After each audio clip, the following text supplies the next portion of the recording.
पीतांबर पीतपु किरीटी चतुर्भुजो देव गुरु प्रशांत दधाति दंडं च कमंडलुं च तथाक्षसूत्रं वरदोस्तु मह्यम नमः सुरेन्द्रवन्द्याय देवाचार्याय ते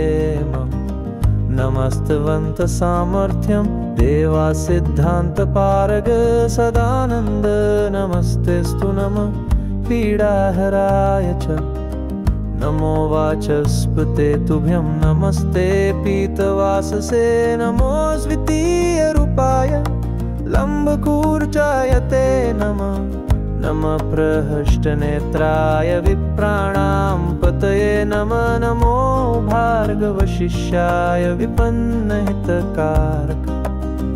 नमस्ते सुरसैन्याय विपन्नत्राणहेतवे विषमस्थस्तथा नृणां सर्वकष्टप्रणाशनं प्रत्यहं तु पठेद्यो वै तस्य कामफलप्रदम्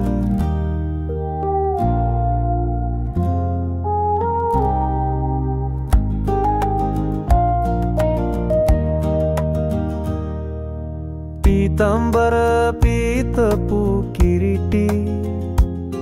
चतुर्भुजो देव गुरु प्रशांत दधाति दंडं च कमंडलुं च तथाक्षसूत्रं वरदोस्तु मह्यम नमः सुरेन्द्रवन्द्याय देवाचार्याय ते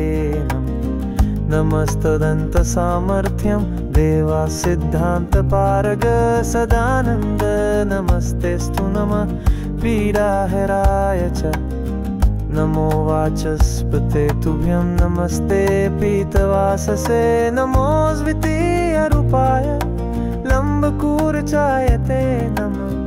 नमः प्रहष्टनेत्राय विप्राणां पतये नमः नमो भार्गवशिष्याय विपन्नहितकारक नमस्ते सुरसैन्याय विपन्नत्राणहेतवे विषमस्थस्तथा नृणां सर्वकष्टप्रणाशनं प्रत्यहं तु पठेद्यो वै तस्य कामफलप्रदम् विषमस्थस्तथा नृणां सर्वकष्टप्रणाशनं प्रत्यहं तु पठेद्यो वै तस्य कामफलप्रदम्।